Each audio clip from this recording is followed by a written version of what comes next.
Good afternoon, everyone. This is Alan Murabayashi speaking to you from actually Las Vegas, not PhotoShelter headquarters, but our guest is at the PhotoShelter headquarters in New York City. Today, we're very fortunate to have Drew Gurian, who is the first assistant to the amazing Joe McNally. And if you don't know Joe McNally's work, you certainly should visit his website or check out his work in magazines like, oh, I don't know, National Geographic. Um, Before we start, a little housekeeping note. Over to the right of your screen, you should see a GoToWebinar control panel. And from that panel, you can ask us questions as we go along. We'll do our best to answer those questions for you. And this video is being recorded. I should say this webinar is being recorded, and it'll be posted in the next few days on the PhotoShelter blog, which is at blog.photoshelter.com. Now, because this is about being a photo assistant for a wonderful photographer, we did have to do the little pitch here and let you know that PhotoShelter has produced a free PDF that you can download called the Photo Assistant's Handbook. And we interviewed a bunch of photo assistants and a bunch of photographers to get information on what makes a good photo assistant and what sort of the job entails, so that all of you who are interested in assisting can get a little more backgrounder before jumping into it or finding out what other people are doing. And with that, let me introduce Drew. Drew, welcome. Thank you very much. Appreciate everybody tuning in, and thanks very much, Alan, for having me. Great to have you. Drew and I had a chance to talk a week or two ago before he had knee surgery, and now he's hopefully all recovered. So we're glad to have him here. But Drew, why don't you give us a little snapshot of how you came into being Joe's assistant? Sure. So essentially, I mean, one thing I always stress to young photographers is just networking, staying in touch with people, being personable, all of that. When I was going for my undergrad for photography, I basically looked through communication arts photo annual each summer that I was looking for an internship. I was fortunate enough to grow up around the New York City area and basically looked through CA, found photographers whose work I really enjoyed, and essentially just gave them a call and touched base with Joe amongst other photographers here, and interviewed with several photographers, Joe being one of them. I also interviewed with Mary Helen, Mark Studio, David LaChapelle, and Joe seemed like a great guy right off the bat. It seemed as though, I mean, you never really know what you're getting into as an internship, but it seemed as though it would be much more of a hands-on experience than I would have gotten with, say, Mary Ellen, who I would have been, filing negs all day and never going on a shoot. Joe, not promised, but he made it pretty clear that if it was possible to bring me on location, he would. So right off the bat, took that and had some great experiences for that summer. I believe that was in 2003, and then had a great time doing that, and then finished school in 2005. Started freelancing on my own full time. I was living outside of Philadelphia in Lehigh Valley of Pennsylvania, and things were going well, but I wasn't really progressing to where I wanted to be, or at as fast of a pace as I wanted to be progressing. So I was looking to potentially go to grad school, and in the midst of applying for that, I had always stayed in touch with Joe's studio manager, Lynn, and she always seemed to have an interest in talking to me, so I was happy to stay in touch with her, and it just so happened that his former assistant, Brad Moore, who was leaving Joe to go assist Scott Kelby, down in Florida, which is sort of around where Brad's from, so he was just looking for a bit of a change of pace. So timing kind of worked out, and Joe asked if I'd be interested in the job, and well, here we are 4 years later. So it's been quite a trip. So comm arts, I typically think of communication arts being more sort of advertising and commercially focused. Was that something that you had kind of a personal interest in before you thought, hey, maybe I'll go with Joe? I wasn't really sure. I mean, I'm a very young shooter, and, inexperienced to some extent still, and I will be for quite some time. But with that said, I was really just looking through work that I enjoyed. I mean, as simply put as that can be. Yeah. I saw Joe's work. I also interviewed, for instance, with Eugene Richards, documentary Yep. photographer. So it was just all across the board. And just really enjoyed Joe's work. I believe he was in CA for an editorial coverage that he did for National Geographic at that point. hmm So yeah. And when you talk about, you weren't quite happy with where your career had progressed, and that's why you were looking at grad school. Are you kind of talking about from like a personal vision or a technique, or like from a business standpoint, or a combination of all of that? Definitely a combination. First and foremost, I was working in a relatively small market, kind of between Philadelphia and New York. I did have a couple of assignments here and there in both of those cities, but for the most part, I was shooting a lot of weddings, which was not to knock whatsoever. It was a great experience. I'm very happy that I did that. But the year before I worked for Joe, for instance, I shot 38 weddings. Oh my I was God. the head, yeah, it's quite a bit. I was the head shooter for a local wedding company, so they sort of did all the bookings for me, and I kind of occasionally would meet with the bride and groom, but more often than not was just showing up on the wedding day, shooting, editing, and handing it off back to the company. So for a young shooter, as I was at the time, it was great in that transition working for them enabled me to make my entire living in photography. Before that, prior to working for that company, I was bartending part-time and freelancing. So, working for the wedding company enabled me to make my entire living in photography, which, to me was very important. I thought that at that point I could kind of call myself a photographer, a legitimate professional full-time photographer. So, I was working in a small market. I was shooting a lot of weddings and getting a bit burnt out on that, to be honest, as great as they were. And was doing a bit of, just a lot of event coverage, events for corporate clients with a local ad agency, a little bit of editorial work, but nothing major, and just really didn't think that I could progress to where I kind of thought I wanted to be, staying where I was, in terms of location and just doing the type of work that I was doing. So that's sort of what led me to start thinking about another route. So here we are looking at a few photos from, just a typical Joe McNally shoot with a huge crane and, on a mountainside. Talk us through this particular shoot. Sure. So this was a crazy shoot. This was actually, we're going to show a couple of different shoots. This was the very first assignment I had as Joe's first assistant. I believe this was the second week that I had working for him. Brad, his former assistant, who as I said was leaving, he trained me up for a couple of days, and then I was sort of just thrown to the wolves, I guess. It was, quite a growing experience. This was out in, it was either Arizona or New Mexico. It is the world's largest land-based telescope. We were doing a story for National Geographic on basically mapping space. So we had to light this telescope, which is a 20-story building. The bottom 10 stories, that greenish blue part, is actually 10 stories high. You can't really tell from that angle. I think it was, this part of the building was on a hill as well, but the top part of the building can actually rotate 360 degrees, and that top white part is 10 stories high. So Joe's camera position was from 175-foot boom crane, which had to be trucked up the mountain. As you can see, the shot on the left is of Joe kind of rigging up two cameras on a platform, one with a 1424 lens, one with a 2470, with tons of backups in case one type of radio didn't work out. Actually, the light behind him was potentially going to be used to trigger the other lights if radio was an issue. We could just turn on the slave eyes in all the units because we had, I think, somewhere in the midst of 25 to 30,000 watts seconds of light. I think about 14 or 16 power packs spread throughout the interior of the building. So, this was the second week on the job for him, and well, I guess that says it all right there. So you're shooting, small town weddings. Had you used all of this gear before? Radio triggers and power packs and. A slight bit. I mean, before this stuff, I owned a couple of Alien Bees and I owned some Pocket Wizards, but this was an entirely new ballgame for me. Joe had his head wrapped around this pretty well in terms of placement of the lights, but the tough thing was that you really don't know what it's going to look like until it gets to that prime time of sunset, and then you really need to race to get everything in a good position.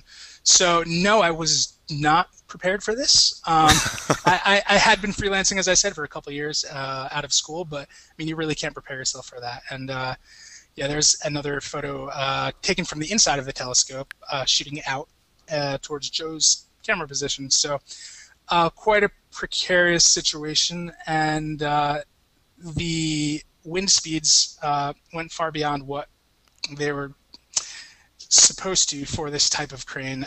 The gentleman on the ground who was operating the crane actually said that it started to snake a little bit, which is not exactly, it's a bit of a safety hazard. Yeah. So you are standing in the telescope to take this photo. Is that what we're looking at? I was actually on the ground near Joe because I had another light that we were trying to reflect off of the front of the telescope, which ended up not being used in the final shot. So I was on radio. There were two other assistants inside of this telescope who were running around with the other packs, two LA-based assistants that we use quite frequently on the West Coast. And so we were all radioed, and I was running around outside and finding, items that Joe was dropping from his bucket, and the guys on the inside were just kind of running around up and down scaffolding and getting things in place. Wow. And But that's kind of the shot you get, huh? that was the final shot. Now, if we didn't light the inside, it just would have gone to completely silhouette against the night sky. It's a pretty dark building inside of it. You can actually see for scale. On both the left and the right sides of that center column there's a guy in a red or a brown jacket on the left, and there's another small figure to the right. So you can tell just the mass of this building. Now, that center column there, these are actually bay doors that actually separated from that center column, and the back side actually does open as well. So it's just this massive robotic building. It's pretty crazy to see in person. So how many packs and how much power are we talking about to light the interior of this? And how much It time was did you have with kind of the right light, on the outside? Sure. Well, it's always one of those hurry up and wait sort of situations. I believe we drove up the mountain at something like 4 a.m. It was 191 switchbacks to get up to the top of Oh the my mountain, so God. it was a nauseating car ride to say the least. They actually recommended that we take Dramamine before driving up the mountain, and it was not really a paved road or anything. It's just this kind of gnarly mountain road. So we drive a Suburban and a box truck of gear up there at 4 a.m. We basically set up for a majority of the day. We needed to make sure that we obviously weren't impeding their research because there were research scientists there, I believe, from Germany who are paying a lot of money to be able to use this telescope on a daily basis. So you obviously don't want to interfere with them all that much. So we basically set up for the majority of the day, took a break for maybe 1, 2, 3 hours in the late afternoon, and then once the lights started to really cook, Joe went up in the crane and we started getting everything kind of spotted and sort of where we thought it needed to be, and then sort of just waited up in the bucket. I think he was up there for maybe an hour and a half or so. As far as the prime time of the light, we realistically had probably about 20, 25 minutes, between sunset and then the afterglow. Yeah. So, you're spending all this time setting up, and, the time that you're actually shooting is quite compressed.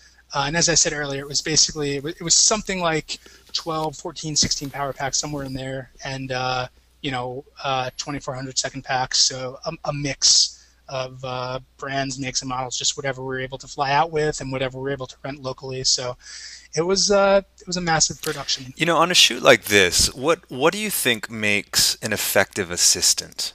Is it that he's got, gaffer's tape on his belt just because, or is it just that he understands what the photographer's vision is, and when Joe's up in the crane, you guys can execute things on the ground? It's really in a situation like this, obviously having general knowledge of the packs is a necessity. We could not have done this with, just myself and two other newbie assistants. The two guys inside, as I said, both based on the West Coast, are incredibly experienced assistants. One of them actually owns a grip house in San Diego. So having them was absolutely amazing and essential to the whole operation. So much so, I sort of, it was my first job on the road with Joe, but I sort of reverted to a second or third assistant on a job like this because these guys are just so knowledgeable. So absolutely imperative to have someone like this on a set. And it just really comes down to you got to have a lot of energy. You need to be able to take direction and just kind of bust your butt when needed, which is quite often because there's just so much hauling of gear. And Yeah. it was a long day. We got up there, as I said, around 4 a.m. We drove up. Sunset was, I don't know, 6, 7 p.m. And I don't think we got out of there by the time we broke everything down until like 2 in the morning. Wow. So, it was something like a 20, 22-hour day. It's that was not an easy shoot. It was definitely cool, and probably nobody's going to take this photo again Right. for many reasons. But it was definitely a cool thing to be a part of. when you're driving up on all these switchbacks, did you have a couple of moments where you're like, maybe I don't want to be the first assistant here?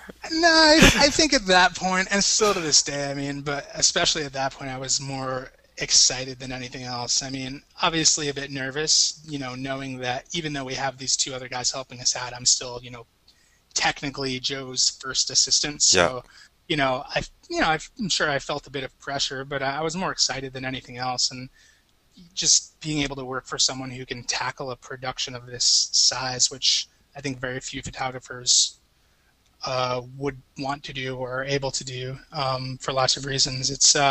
It was a very cool feeling. yeah, yeah. So why assist? Why is it, we've talked to a lot of professional photographers who have encouraged younger photographers to assist in order that they can sort of learn the ropes before they go off on their own. So why don't you take us through your 6 bullet points here? Sure. So soaking up the professional's knowledge and expertise. Obviously, that's the most important reason to assist in my mind. As I said, I was working full time on my own. I was making a living and all that, but I just wasn't where I wanted to be. And it was either grad school or go work for someone who is one of the best guys out there and get paid to do it and get paid to travel all over the world. And I mean, that kind of doesn't suck. So, Yeah. for that reason alone, I mean, that really makes it, all the worthwhile. Obviously, having a full-time job is very important for lots of people.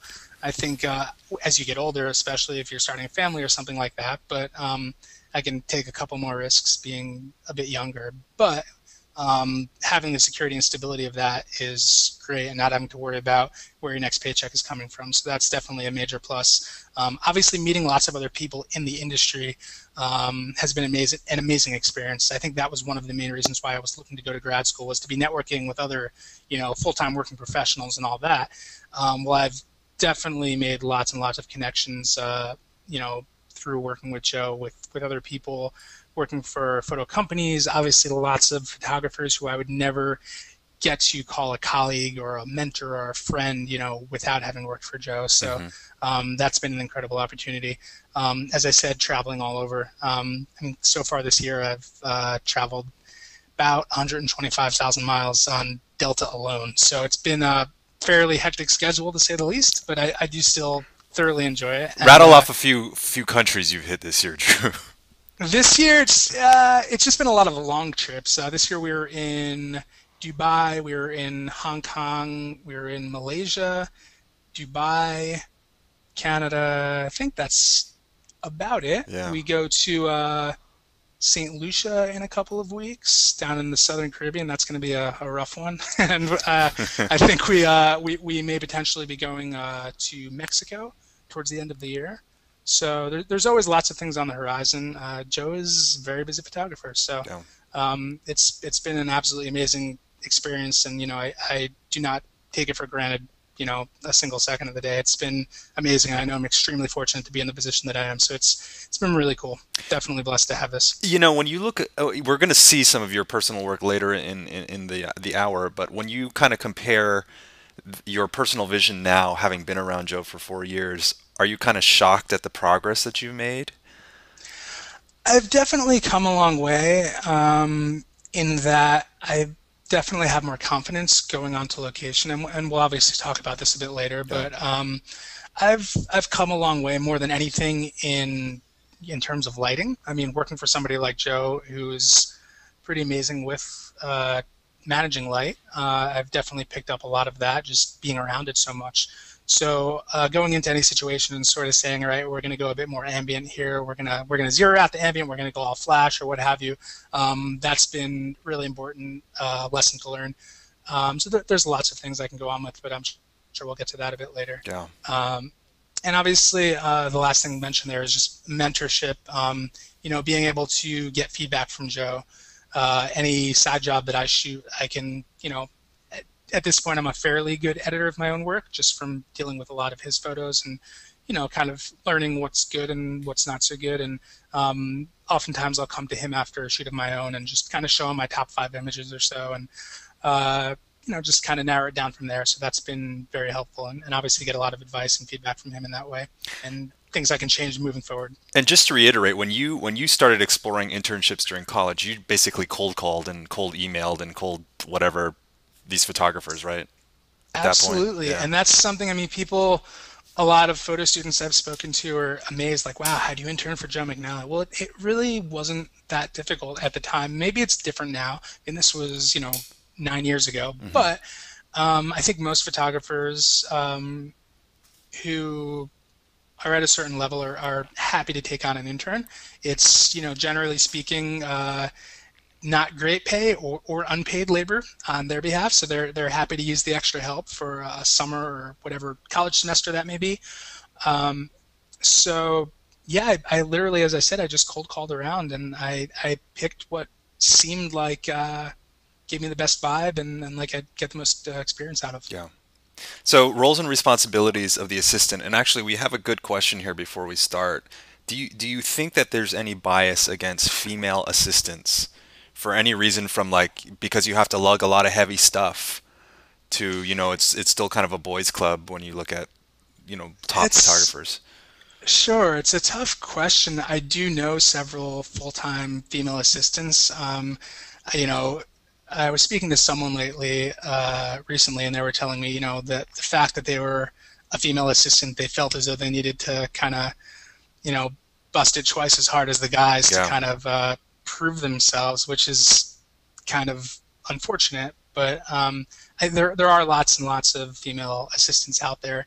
Um, Maybe there is a bit of a bias in the industry. It's really tough to say. I mean, to be straight out, yeah, there are, from what I know of, there are lots more male than female assistants. Yeah. But at the same time, I mean, go out there and prove yourself. Sure. If you're going to be a hard worker and you're going to have a good attitude on a set, I mean, there should be no qualms about hiring you again. So roles, I mean, obviously, with a guy like Joe who's doing a lot, there's more than just the first assistant. He has kind of a team that supports him.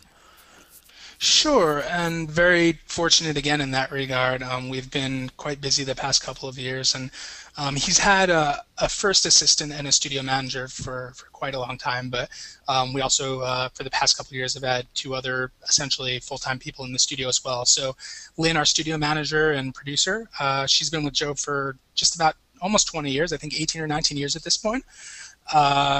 Myself, we have Callie in the studio, who is kind of our second assistant.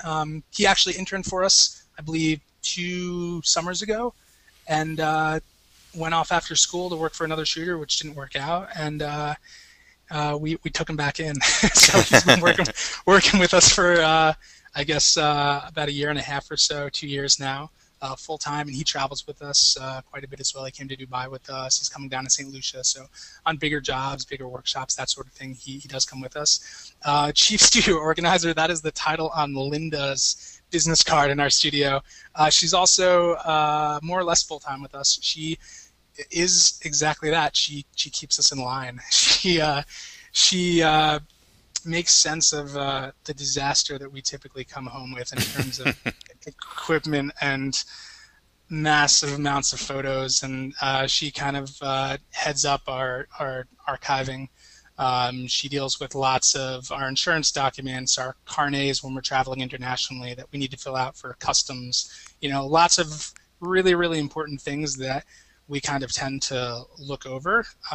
She is just incredibly organized. So very fortunate to have the crew there in the studio, and it all culminates to really make a great atmosphere and just a great team overall. I like this second sub bullet point under skills, which is, anticipating what the photographer wants.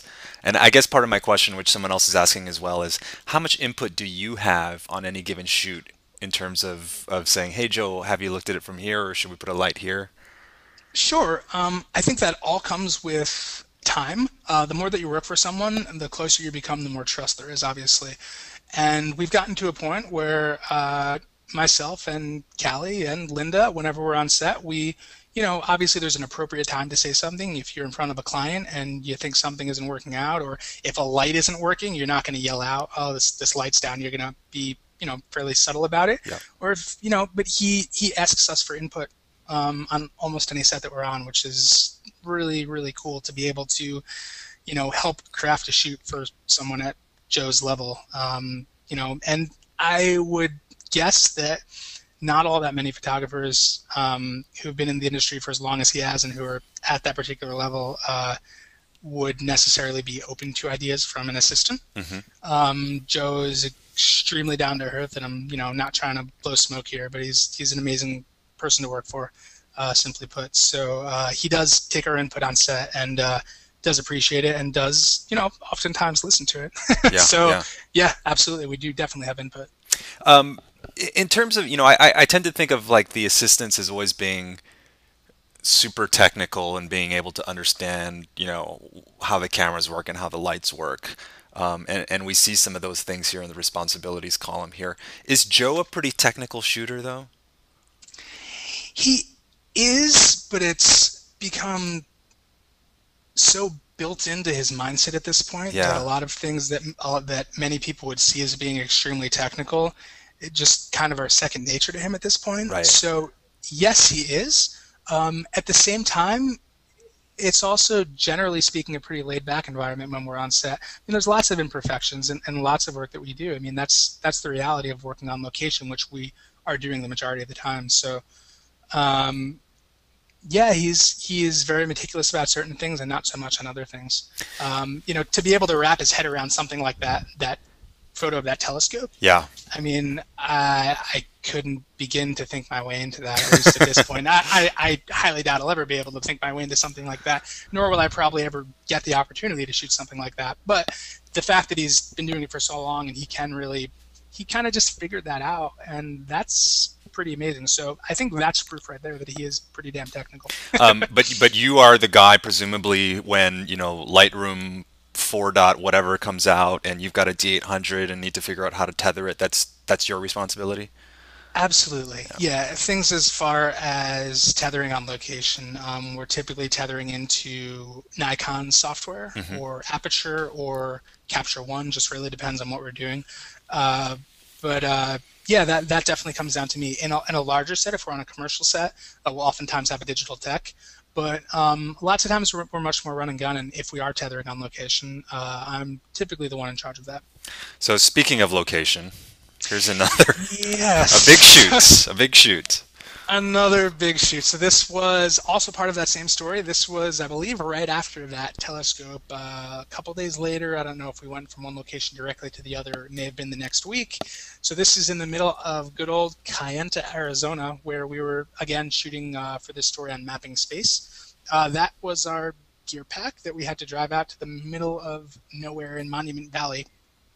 Essentially, National Geographic wanted Joe to demonstrate the 3 different ways that we can map space. It's the visual spectrum, infrared, and X-ray spectrums. So as we could have gone to a blacked out auditorium and set up some projector screens and shot the projections, but it wouldn't have been that visually interesting. So Joe, of course, had this rather crazy idea to take multiple generators and laptops and projectors and screens and 2 trucks worth of gear out to a desert and set this up there because he had been out there before for a shoot and wanted this sort of space-like background to shoot against. So we went out there. I believe we shot for 3 nights. We were doing quite long exposures. We shot, this was D3, and this was, I believe, the first time we tried to do a really long exposure on D3. They were anywhere from 45-minute to an hour-and-a-half exposures in camera. So it was a lot to figure out. Because we weren't sure how much noise there would be on a digital camera, we also shot film. So we shot, I believe it was 2 D3s. We also shot 2 Nikon F6s and 2 Fuji 617 panoramic cameras, all on multiple or dual camera platforms. And we also shot, don't mean to get too technical, but also shot double exposures in camera. Anything that we send to the National Geographic cannot be touched up whatsoever, so we send them raw files out of camera. So it needs to be more or less perfect out of camera. They do very, very little touch-ups before they go to print. So with that said, we basically exposed for these projection screens up front, and then the second exposure was for star trails in the background, which we'll get to in just a second. So this was our basic setup right here. there's I believe it's called the Pinnacle in the background, which was about a half a mile behind us, and then the foreground was this. So we had something like a second and a half or 2 second exposure for these three screens up front, and then a 45 minute to an hour and a half exposure in the background. What I was mentioning about noise earlier, we had to use in-camera noise reduction to make sure that there weren't any issues with the D3 files, which basically doubles your exposure time. So if we had an hour and a half exposure, that immediately turned it into a 3-hour exposure. So we were getting off, say, 2 to 5 exposures per night. And we did this for 3 nights straight. So we'd go back into town and sleep and then come back at night and shoot. And how big are these screens? I want to say 12 or 14 foot, somewhere in there. So big, and obviously there's wind and sand blowing all over, and it was a bear of a production. You guys are insane. I mean, the brief from National Geographic is just like, show the 3 different ways that we can visualize space, and Joe says, hey, let's go to the desert and set up 3 screens and shoot it with 3-hour exposures. Exactly. Okay, all right. The cool thing, the really cool thing that Joe always says about a magazine like Geographic and lots of editorial publications is that they give him a lot of leeway to, for creative input. So whereas if you're working for an ad agency and you have an art director on set, they're very likely to kind of take helm and really lead the production in whichever way they want it to go in. Yeah. Whereas this, they typically speaking just send us out in the field and we kind of come up with an idea. Pretty crazy, and it was quite cold out there. It was. I believe it was. I guess it was October of 2008 that we shot this, and in the daytime it was desert, high desert, so it was fairly warm. But at nighttime, temperature just sunk, and it was well below freezing. So we had some propane heat lamps. That's me in the middle there sleeping while Joe took this, probably laughing as he took it, and. We'd basically set timers and wake up every, hour and a half, however long the exposures were, and then start a new exposure, check the last one, and so forth. When you're doing a large-scale production like this, and it's a completely novel situation, right? You're going to the desert, you're taking these screens and packs, and who's responsible for figuring out the gear list? Like, how do you know you need the propane? How do you know how much weight do you need to, counterbalance everything and all that stuff? First and foremost, it's Joe's input, but really when it comes down to it, it is definitely a team effort. And again, in this situation, those are the same 2 assistants that we used on the prior shoot. So very experienced, and okay, we think we need this. We need a pop-up tent. We need a crock pot to cook chili. Whatever that may be. Little things that could very well be forgotten if it's just a single person working together as a team. You can really kind of iron out all the finer details. It's amazing. All right, let's see it. Here we go. So this was the final photo. I believe the photo that went to press. So that in that very first exposure, that was for the screens. In the second exposure, I believe it was during the second exposure, was where we lit the foreground. So we had some warm gelled flashes behind the screens, a couple of small flashes on the ground in front of the screens, just to prevent the foreground from going completely black. In the background, obviously, there's the star trails. And then if you look way back there, there's the Pinnacle, which is, I believe it's 150 or 200 feet high. And essentially our one assistant was back there in a pickup truck with dual flash heads and sport reflectors and a 10 million candle power boat searchlight. And he essentially, during that second exposure, we experimented a bit, but during that second exposure, he light painted that Pinnacle. So that hot spot on the bottom left is actually where his pickup truck was, because he kept hitting that same spot. Right. But yeah, he essentially popped it a couple times with sport reflectors and then painted up and down with this searchlight, which was pretty amazing to watch in a pitch black desert, and just seeing this spotlight a half a mile back from you, just painting a, massive piece of rock. I mean, this is a type of photo when you see it in the magazine, you go, oh, this is cool. And then you flip the page 2 seconds later, but then you think that this took 3 days to produce. It's kind of staggering. Absolutely. And that's one thing that, I'm trying to stress here is, most people would look at a photo like this and not really think twice about it. Yeah, it's a cool photo, but to actually see what goes into it is sometimes pretty crazy. So given that you were in kind of freezing cold temperatures, were you doing anything to kind of keep the cameras warm, or using AC on the cameras, or was there generators involved? And Nothing to keep the cameras warm. No, I mean, when you're dealing with a high-end camera, most of them are pretty well weather sealed. Obviously, when you're dealing with a really long exposure, battery life is something to be aware of. Ah, yeah.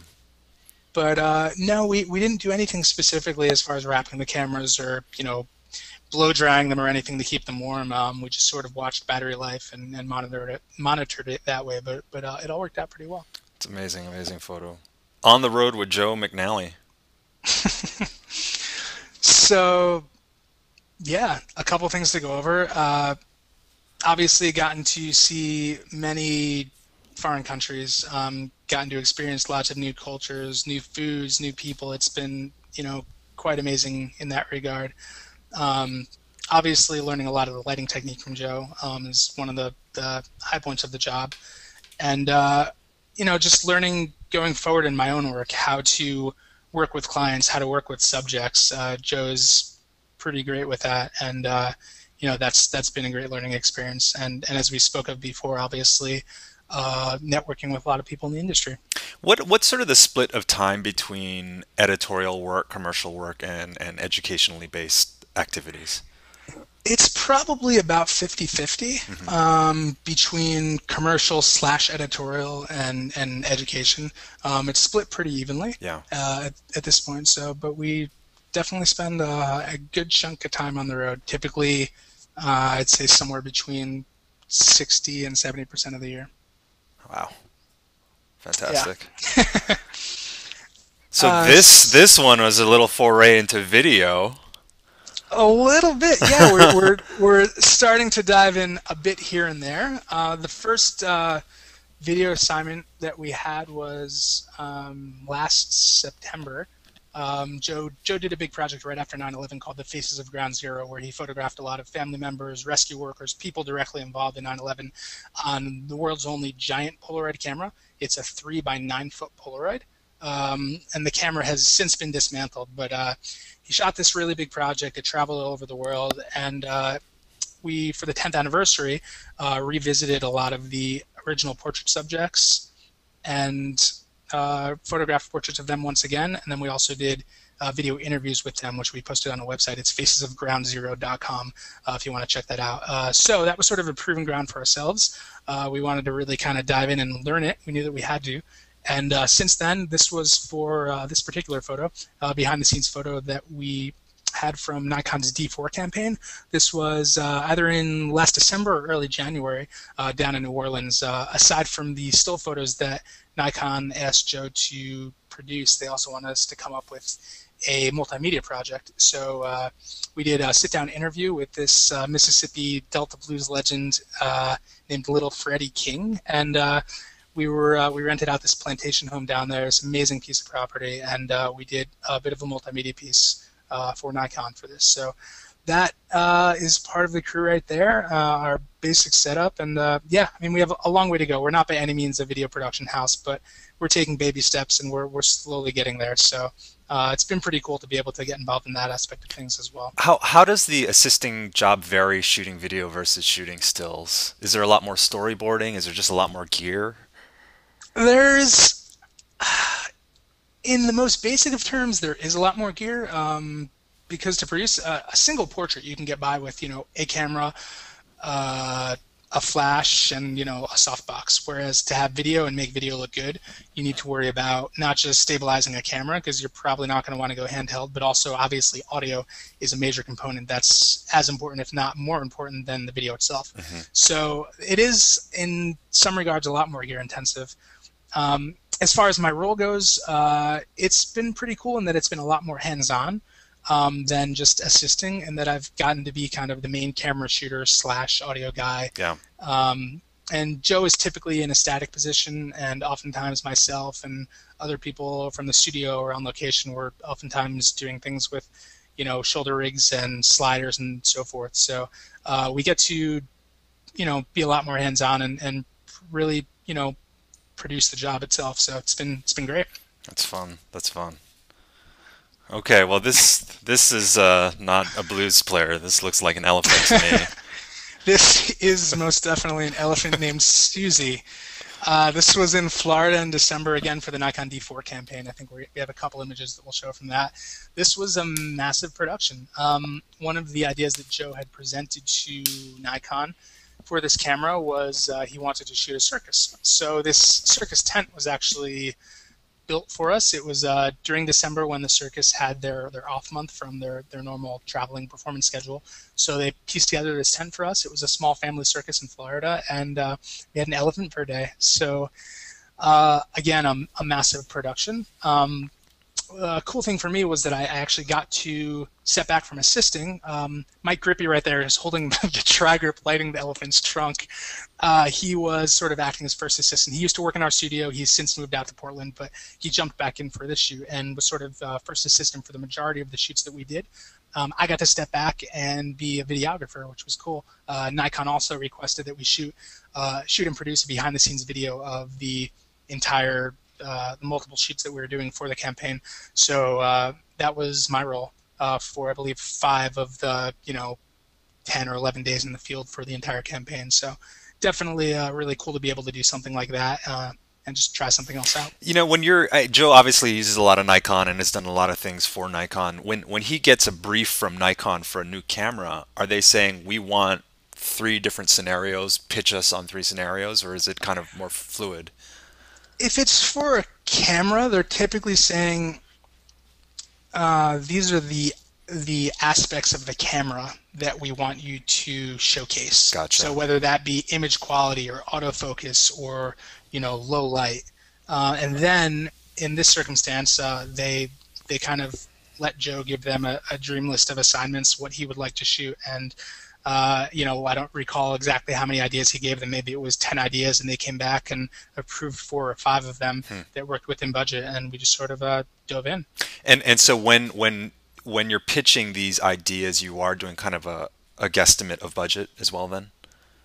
I believe so, yes. That's more on Lynn, our studio manager producer's end of things. But yes, I believe it was, you can pitch the ideas, but you obviously need to know how much they're going to cost, right, which deems them being realistic or outlandish. So obviously any shoot, they're not just going to tell you to go ahead and shoot it without seeing what it costs. So that's very important. Yeah. And this is this that we're seeing now is one of the final images from that particular shoot. Such a kind of wild and crazy shot. I just love it. It was cool. It was definitely cool trying to get an elephant to do what you want it to do on a set with soft boxes hanging on top of it. It was obviously we had a trainer there, but it was a challenge. It was fun, and I mean we were absolutely hysterical. Just cracking up about the whole situation. I mean, you can only do so much to control. I don't remember how much you weighed, but to control an animal of that size. So it had its moments, but it was a lot of fun. And something like this, again, you're in a novel situation. It looks like there's obviously some sort of smoke machine. So you go rent a smoke machine. Are you trying to figure out how to use a smoke machine the day before and the best way to sort of dissipate the smoke? We had a good idea.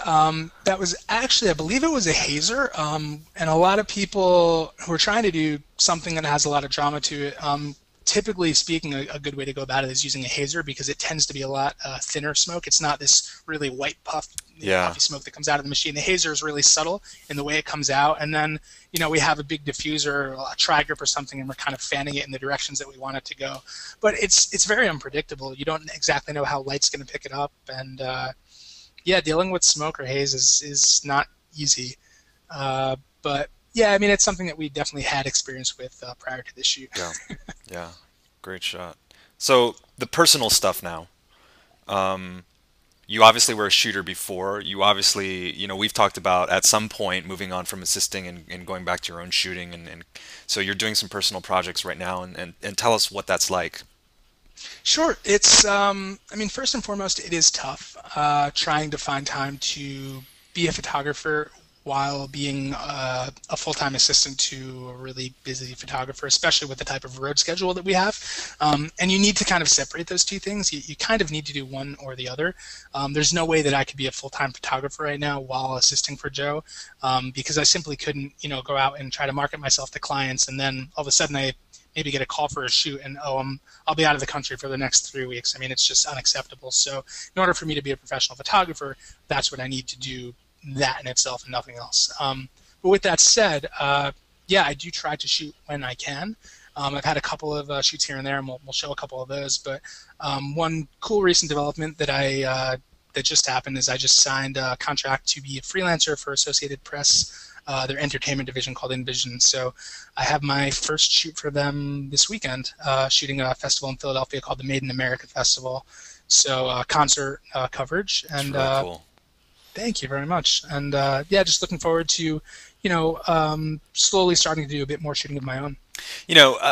Kind of going back to when you were considering the whole assisting thing and how that would affect your career and your personal development, did you sort of feel like you had to be in a major market to be dealing with a photographer that would add any real oomph to your experience and your resume? Or do you think, had you stayed in sort of Lehigh Valley, could you have found someone that would have kind of helped you as much? It's tough to say. I mean, obviously, there's always going to be more experiences, more potential experiences when you're in a major market, or experiences on a higher level, I guess. That's not to say that there aren't amazing photographers, in Omaha, Nebraska, in Kansas City, or what have you. There's great photographers all over the place. For me, it just sort of made sense. I think I'm a bit more of a city boy than a country kind of guy. So I wanted to make a move to a bit of a more bustling metropolis than Bethlehem, Pennsylvania. So I don't think it necessarily, I don't think I had to be in a big city, but it was just appealing to me just because I kind of was ready to make a move. Right.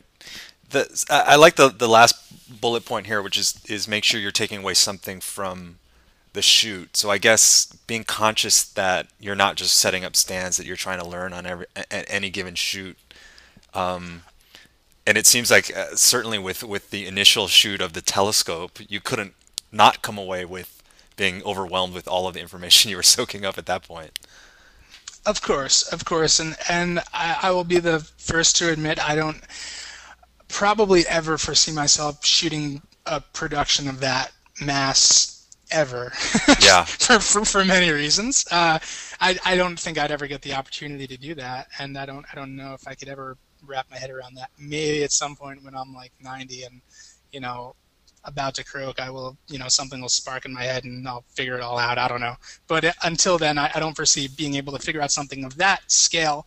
However, little things here and there that really stick with me: the placement of a light, balancing ambient light with flashlight or steady light source, things like that.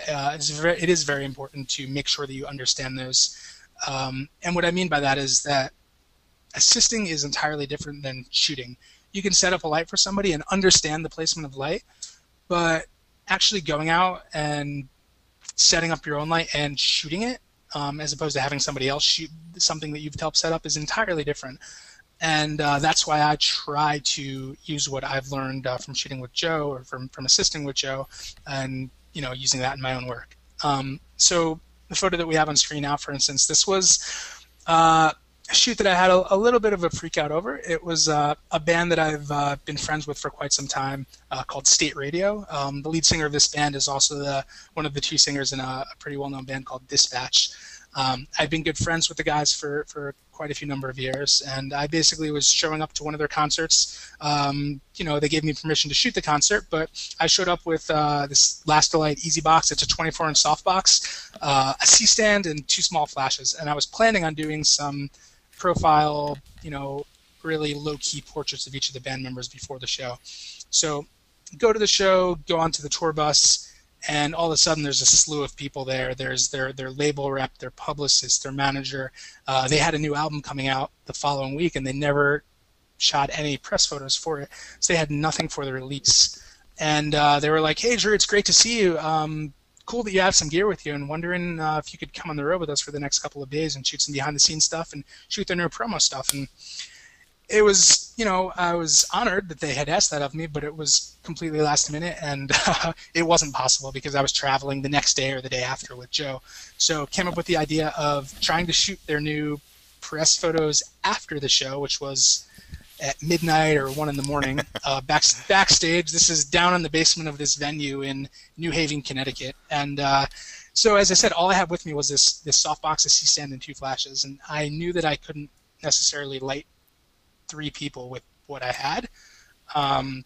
So I immediately gave Joe a call, and I'm kind of, a little freaked out about the whole thing. And, I'm like, Joe, here's what I think I can do. Help me out here, and we kind of came to the conclusion together that if I were to go buy a bed sheet, there happened to be, I think it was a Walmart that was open till 10 o'clock or something like that in this small town. So go to Walmart and get a bed sheet and some A-clamps and some duct tape, and basically, suspended that from the ceiling, the piping up there, and put it in front of the softbox, effectively making the small light source much larger and therefore able to kind of effectively but dramatically light 3 people.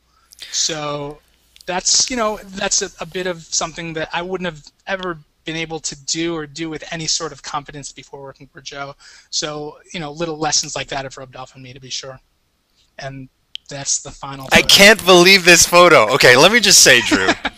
When we were talking 2 weeks ago and you showed me the setup slide, and I was like, okay, crafty little room, fluorescent light, and then bed sheet, easy, the last light, easy box. I went out and I bought an easy box because of you, because of this shot. Well, that's a good endorsement for last light. Yeah, I know, but I don't think I could take that. I mean, it really is such a great shot, and I love the bluish kind of greenish wall and the posing, and it's amazing. It's amazing. Thank you so much. Yeah, it was, lucky for me, the guys were great to work with. We shot for about half an hour. I think we did 4 different setups in this room and a room right next to it. The guys had obviously a lot of personality. If they were just sitting there, it could have worked as well if they, were a bit more bland, but it definitely worked out. I definitely did darken down the edges a bit, but it was just a really great environment to shoot in, and got by with what I had. And, if I were just to shoot that with straight flash or a bounce flash, it wouldn't have had any drama to it. If I shot at ambient, I would have been at, ISO 3200. But being able to influence the situation with a small flash and be able to move fast with that, I believe it was shot at ISO 400. Yeah. So, obviously the lower the ISO, the more the quality, and, the better color saturation and all that. So, again, just so to be able to do something, this proves to me that Joe's rubbed off on me a little bit. It's such a MacGyver story too. Well, I went to the Walmart, I got some duct tape, and I didn't know what to do. So that's one of the biggest lessons about working on location is just improvisation. Things are almost never going to work out how you want them to, and you just really need to work on your toes and have backup upon backup, and just know that it's going to work out somehow. So this next shot, again, this was just running around the streets for 2 or 3 hours with a model who has worked with us quite a bit in Asia. And I had gone that morning and I scouted out this alley. I saw those air conditioning units in the background and thought that they would be really cool out of focus. And I wanted to kind of test out high-speed sync, which is syncing your flash above a 250th, typically speaking, of a second. And wanted to give that a go and just make sure that I kind of understood that theory. So basically have one flash going through this LumaQuest LTP. It's a small, very inexpensive softbox, which was the primary light source, and then ended up having another flash, which is bouncing off of, I think, like a silver gold Sunfire type of reflector on the ground that was just clamped off of a chair that we found in this alley here. And the whole thing is suspended off of a paint pole that you can buy at Home Depot or on Amazon, made by Shoreline. It's made to put a paint roller on the end of, so we use that actually quite a bit in the field. And you're using the Nikon remote commander to fire the flashes in? Exactly. I was commanding them both with another flash on camera, which was an SP900. Well, you just answered my question about will remote flashes work with the high-speed sync. So, okay, all right. Yes. Yep. In both Canon and Nikon. Yep. Awesome. And here's the shot. That was the final. Yeah, it ended up being somewhere around. It was shot with an 85-1.4. It was shot at 1.4, and I believe it was 2500th or a 4000th of a second.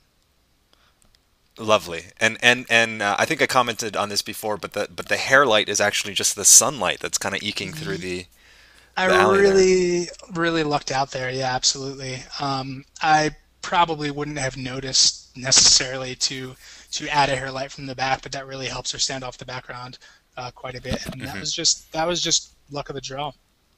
That's great.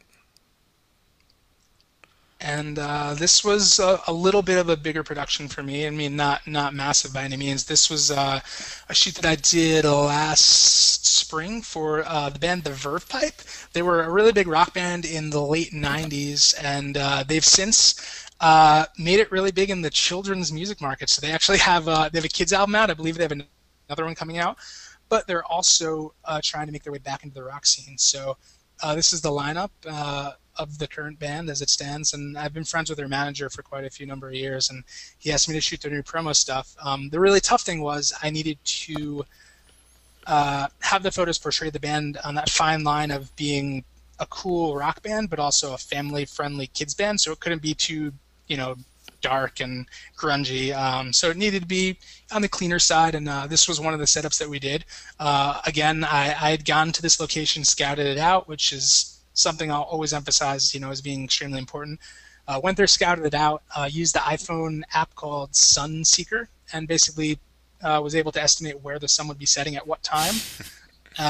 You know, shot some quick test photos, some scouting photos. Knew that the sun would be dipped back in that general direction, and you know, so really lucked out with the sunlight there. I mean, if it was a cloudy day, I would have been screwed, but luckily the sun held out, and you know, it worked out pretty well.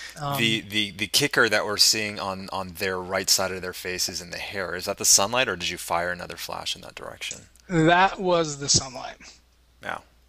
Yeah. So I gotta again, get it's that just Roscoe gel color. That's a great color. absolutely.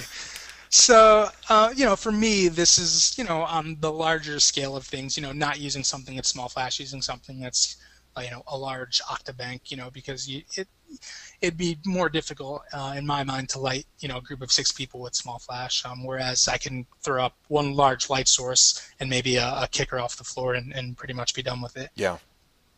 Yeah. Great shot. So, you've been doing the full-time assisting for 4 years. You just got a little AP entertainment gig here. So, what is next for Drew? I don't know. I'm still finding my way. I mean, you know, in my life and photographically and all of the above. You're how old So again? I'm 29. 29. So, you know, I'm when it comes down to it, I am in the industry to be a photographer. So at some point, I do need to make that jump forward and be shooting full time. Yeah. But you know, it's a really tough job to leave at the same time because there's always going to be, you know, crazy adventures left and right. So, and obviously going from something that's, you know, a paying salary position to, you know, when's my next job? When's my next paycheck? I'm gonna eat ramen noodles for the next month if I don't do something. So, Yeah. uh, have to figure that all out and need to make a business plan and so forth. So, I don't know. I'm still figuring these things out. When younger students come up to you and ask you, you know, what they should be doing and how they should get into assisting, what's kind of the advice? Just make connections, network. I mean, that's the most important thing. People aren't going to find you. You need to go out there and make connections, obviously be personable, and stay in touch with people.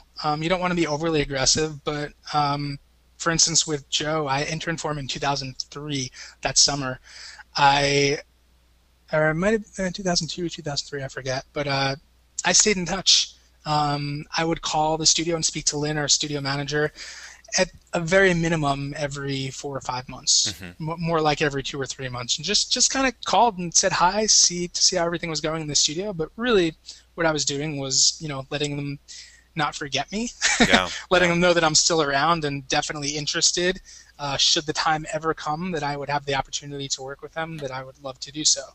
And that was in 2003, I believe, and I didn't start working for Joe until September 2008. So, you know, 5 years of going back and forth.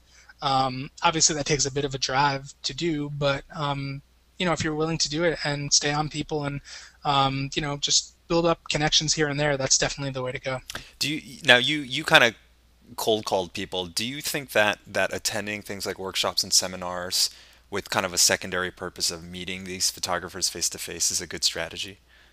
Absolutely, absolutely. I mean, with Joe, for instance, when we do workshops, we'll oftentimes get an email to our contact box where someone, is really excited to come to the workshop or seminar or trade show or something and would love to meet Joe and would love to show him their work or would love to speak to him and if that's able to work out, he's happy to do that. And that's a great way to do it. To meet someone face to face is so much more powerful than a phone call or an email, if possible. It's not always going to be a situation that can happen. Yeah. But if you can get in front of somebody and make a good impression, that's obviously that speaks in numbers much more so than anything else. And how long was it, you had that first kind of overwhelming shoot with the telescope. How long was it before you felt very comfortable as the assistant? Like nothing was really going to phase you when you entered a new situation. It's tough to say because we still get into situations that are, I mean, even the D4 shoot for those days that I was assisting on that shoot, it was a very, very big setup. It's tough to say, but probably, maybe a year in or Yeah. somewhere thereabouts, I was fairly comfortable with most of the setups that we were doing. Oh man, that's great. Well, speak. This wasn't a setup, but it is now because Drew and Joe will be presenting a workshop at our PhotoShelter conference. The workshop is actually on September 11th, and the conference itself, which is going to have 24 speakers from a variety of places, including Google and Facebook, and a NASA astronaut who I'm kind of really secretly thrilled to meet. It's all happening in New York City. You can find more information at photoshelter.com/luminance and use the promo code 2012 webinar to get $25 off. But Drew will be there, along with Joe McNally, Robert Seal, Brian Smith, and a whole bunch of other cool people. And then the other thing we should let you know is if you are interested in photo assisting, the APA, which is a trade organization, is doing around the country these 2-day events with Matthew Jordan Smith or Brian Smith, both fantastic photographers.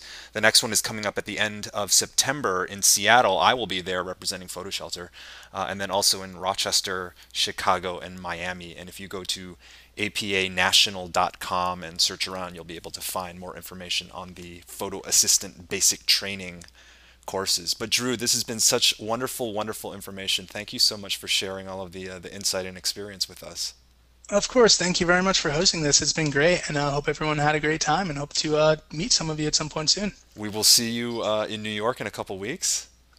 And Absolutely, looking forward to drinks it. are on me, Drew. Sounds good. I might take you up on that. All right, guys, thanks so much for joining us. We hope to see you at our next webinar. You can always check out the webinar schedule at photoshelter.com/about/webinar. As I mentioned before, we are recording this, so this should be available for you in a couple days on our blog at blog.photoshelter.com. And other than that, thanks for joining us and have a great day. Goodbye, everyone.